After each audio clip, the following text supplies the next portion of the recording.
नमस्कार, मी अशोक मुरुमकर. काय संस्थांमध्ये आपलं स्वागत. जिल्हा परिषद आणि पंचायत समिती निवडणुकीची सध्या रणधुमाळी सुरू आहे आणि प्रत्येक निवडणूक आली की करमाळा तालुक्यात एक जी चर्चा सुरू होती ती म्हणजे शिंदे यांना करमाळा तालुक्याच्या राजकारणातून बाहेर काढणं. जाहीरपणे ही जरी चर्चा नसली तरी बी पडद्यामाग शिंदे यांना बाहेर काढण्यासाठी अनेकदा हालचाली सुरू असल्याचं आपल्याला दिसतं. अनेकदा तशा ऐकायला देखील मिळतं. करमाळा तालुक्याचं राजकारण हे कायम गटातटावरती राजकारण चालतं.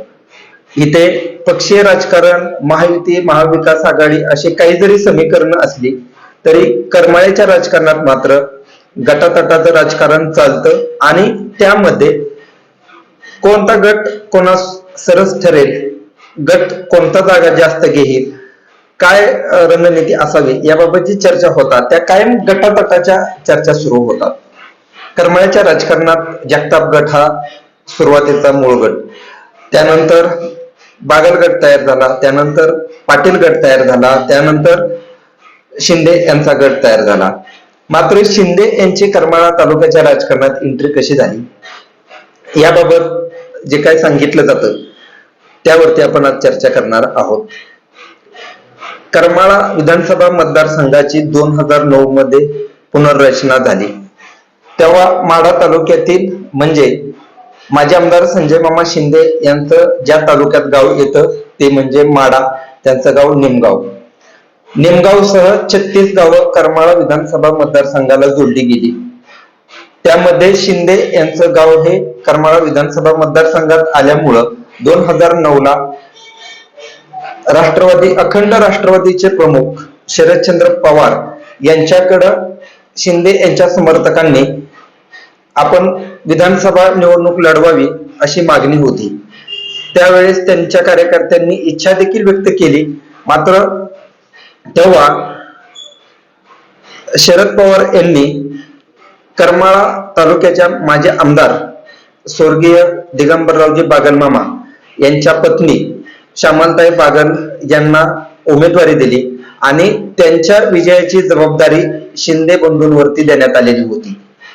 तेव्हा शिंदे यांनी दिलेला शब्द पाळला आणि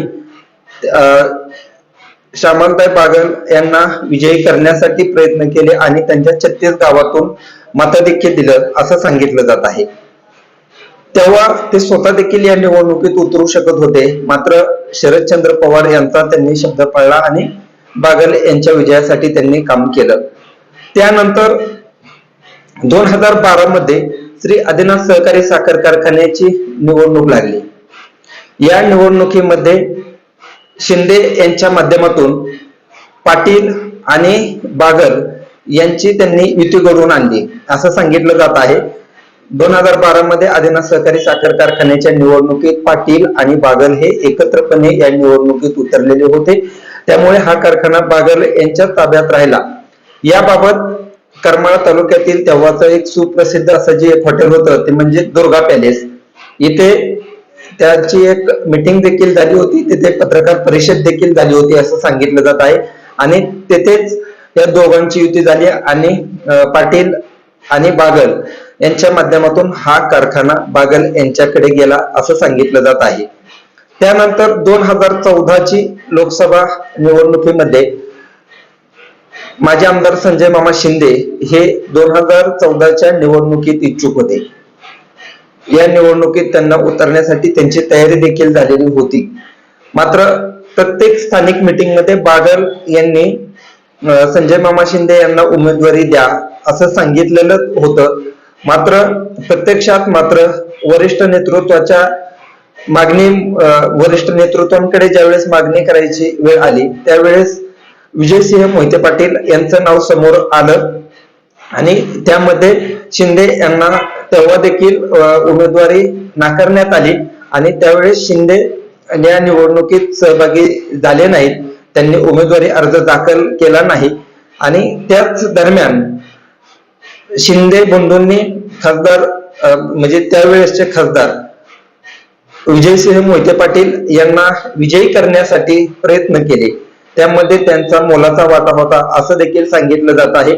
सामाजिक कार्यकर्ते सुजिता बागल याविषयी असं सांगत आहेत की शिंदे यांनी करमाळा तालुक्याच्या राजकारणात कायम महत्वाची भूमिका बजावली आणि ही भूमिका बजावत असताना त्यांनी कधीही म्हणजे सुसंस्कृतपणे राजकारण करण्याचा पायंडा पाडला. मात्र राजकारण करत असताना प्रत्येक व्यक्तीला महत्वाकांक्षा असते.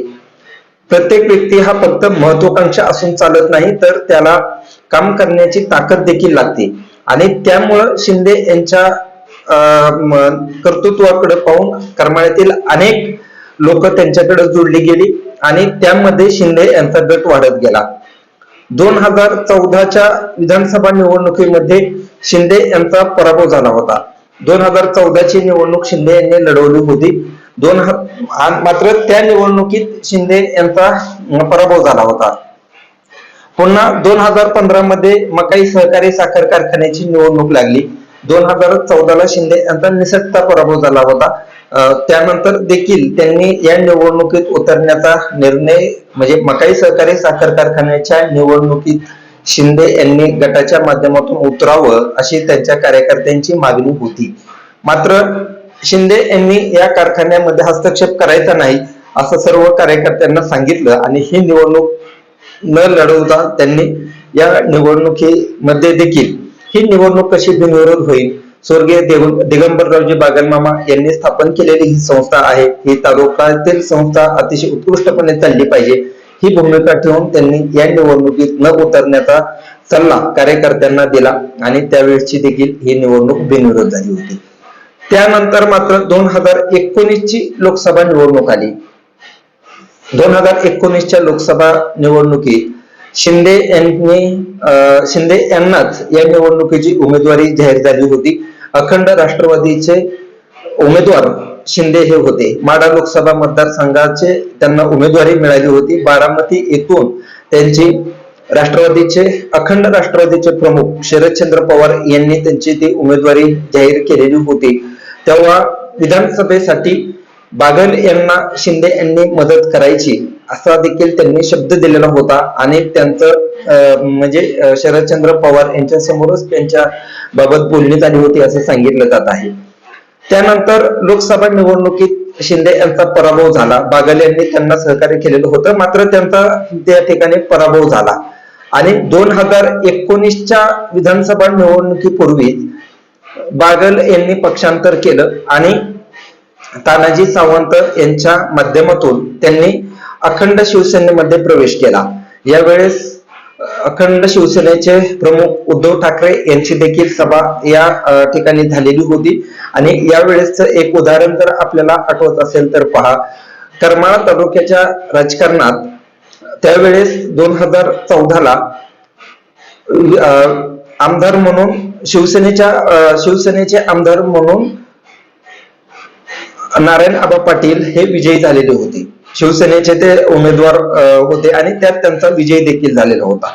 2019ला देखील आमदार पाटील म्हणजे आमदार नारायण आबा पाटील हे शिवसेनेकडून निवडणूक लढवतील असं चित्र होतं आणि त्यावेळेस मला देखील एक क्षण आठवतोय की आपल्या करमाळ्यातील जुनी नगरपालिका म्हणजे केतूर नाका या परिसरातून तानाजी सावंत हे करमाळ्यात येणार होते. मात्र त्याची तयारी पाटील यांच्या समर्थकांनी केलेली होती. मात्र त्यावेळेस तानाजी सावंत तत्कालीन मंत्री हे त्यांच्या स्वागताकडे सुद्धा गेलेले नव्हते. त्यांनी फटाकड्याच्या माळा देखील हातरून ठेवलेल्या होत्या. मात्र त्यावेळेस तानाजी सावंत यांनी पाटील यांच्याकडे जाणं नाकारलं होतं आणि त्यानंतर सावंत यांच्या माध्यमातून बागल या शिवसेनेत गेल्या होत्या आणि त्यावेळेसची उमेदवारी देखील त्यांना मिळालेली होती. मात्र दरम्यानच्या काळात राष्ट्रवादीला पुन्हा इथे उमेदवार मिळाला नव्हता आणि तेव्हा राष्ट्रवादीचे उमेदवार म्हणून शिंदे असावेत अशी देखील त्यांच्या कार्यकर्त्यांची मागणी होती. मात्र राजकीय समीकरणात त्यांना या ठिकाणी अपक्ष निवडणूक लढवावी असं त्यांच्यातील काही कार्यकर्त्यांचा देखील आग्रही मागणी होती आणि त्यात अपक्ष म्हणून शिंदे हे या निवडणुकीत उतरलेले होते. त्या निवडणुकीत शिंदे यांचा विजय देखील झालेला होता आणि या कामाच्या जोरावरती त्यांनी करमाळा तालुक्याच्या राजकारणात काम केलं असं ते सतत सांगतात. याबाबत सामाजिक कार्यकर्ते सुजित तात्या बागल यांच्या भाषणातून देखील यामध्ये अनेकदा मुद्दे आलेले आहेत. नेमकं शिंदे यांच्या कामाबद्दल ते नेहमी सांगतात. मात्र करमाळा तालुक्याच्या राजकारणात शिंदे यांची जी एंट्री झाली ती नेमकी एंट्री कशी झाली याबाबत नेमकं तुमची मतं काय आहेत हे आम्हाला कमेंट बॉक्स मध्ये सांगा. शिंदे यांच्या कामाबाबत तुम्ही समाधानी आहात का हे देखील आम्हाला कमेंट बॉक्स मध्ये सांगा. कारण 2019च्या निवडणुकीत त्यांनी विजयी झाल्यानंतर 2024च्या निवडणुकीत करमाळा तालुक्यासाठी 3,500 कोटींचा विकास निधी आणला असं ते सांगतात. त्यापूर्वी जिल्हा परिषदेचे अध्यक्ष असताना देखील करमाळा तालुक्याचा बॅकलॉग आपण निधीच्या माध्यमातून भरून काढला असं ते सतत सांगतात. मात्र या विकासाबाबत तुम्ही समाधानी आहात का? त्यांच्या एंट्री बाबत नेमकं तुम्हाला काय वाटतं हे आम्हाला कमेंट बॉक्स मध्ये सांगा.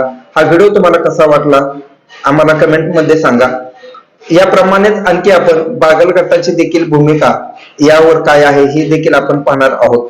बागल गटाचा म्हणजे बागल गट देखील कसा तयार झाला याबाबतची देखील आपण माहिती येणाऱ्या व्हिडिओमध्ये पाहणार आहोत. धन्यवाद.